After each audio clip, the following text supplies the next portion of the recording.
Thanks for waking up with Christian Family Radio. We are Derek and Bridget hanging out with Clark Hayden from Mock Shield Partners. It's Money Mindset, taking a look at how we can use money as a tool and not just be a goal to hoard all this cash and keep it for ourselves.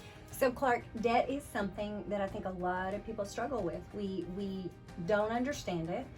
We need some wisdom when it comes to debt. There's no doubt it's a huge issue in our society today. Last week we talked a lot about how important it is to live less than you make, or live on less than you make. And debt is a huge symptom of that not happening. And so when we're talking about debt and what the Bible has to say about that, there are some pretty clear dangers that are present that we're taught when we're looking at a scripture on that. The first is, when we take on debt, we are mortgaging our future every single time.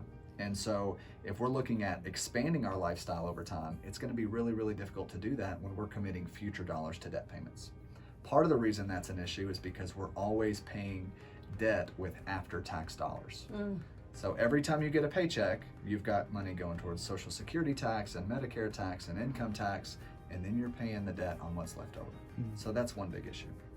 If we're looking at a few rules for how to handle our debt, there are really 3 or 4 that we can think about. So because debt always mortgages the future, like we talked about, we want to make sure that the economic return of that debt is greater than the cost of the debt itself.